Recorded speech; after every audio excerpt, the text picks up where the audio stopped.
Hey everyone, it's that little shake after the Earthquakes loss vs NYFC.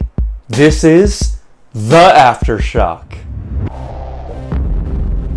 The boys are on the road this week and looking to carry forward the momentum they have from the Seattle game and their first win of the season versus a red-hot NYFC.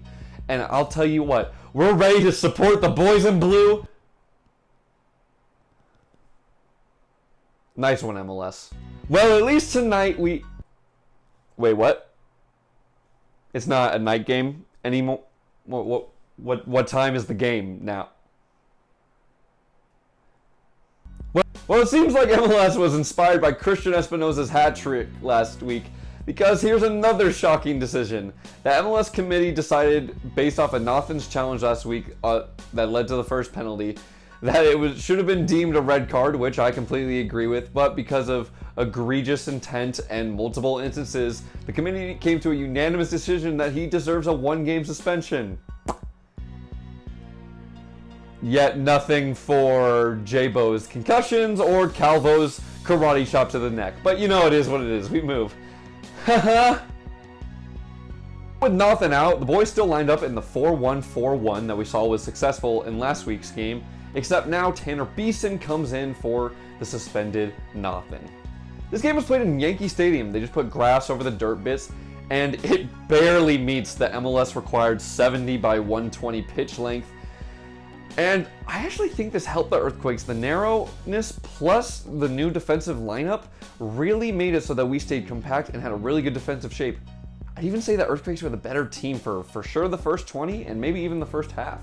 The only major chances of the half first came from a Jackson Yule over-the-top ball that was beautifully placed for Christian Espinoza, who was trying to look to play a negative ball to J-Bo, but J-Bo was being locked up. So he had to be creative, create some new momentum, and plays it low and hard to the corner, but Sean Johnson gets a really strong right hand to it. The only other big chance of the half was 27 minutes in when JT Marcinkowski comes up with a humongous save after a second ball that came off the post off a corner kick. Then he has to outstretch and just get as big as possible and gets a really strong, again, right hand to the ball and keeps it 0-0. San Jose looked vulnerable to New York's set pieces, and I can't believe I get to say this, but New York looked vulnerable to San Jose's creativeness. We looked like we were moving and passing the ball around. The game could really go either way. In the 60th minute, the Earthquakes had their best chance of the game when Eric Remedi hits a sweet tipping volley that makes Sean Johnson have to do a diving save to tip it over the bar. I didn't know Remedi had that in his locker. Whew! The Earthquakes did a great job with holding this red-hot, or in this case, blue-hot NYFC team. But around the 60th minute, you started to see the cracks start to form, and then in the 70th minute, the floodgates opened.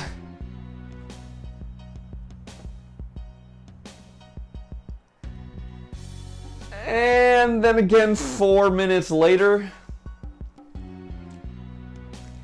And then almost again 4 minutes after that. But it turns out New York was just paying homage to the glory days of the Yankees and decided, instead of scoring a goal, this one's just going to be a home run. Yeah, that's the only joke I'm going to be able to get off for the Earthquakes today. New York almost scores again, but then a cheeky backheel. It doesn't end up being that great. It's an easy save for JT Marcinkowski. At this point, the Earthquakes are hoping it just doesn't get embarrassing at the end of this game.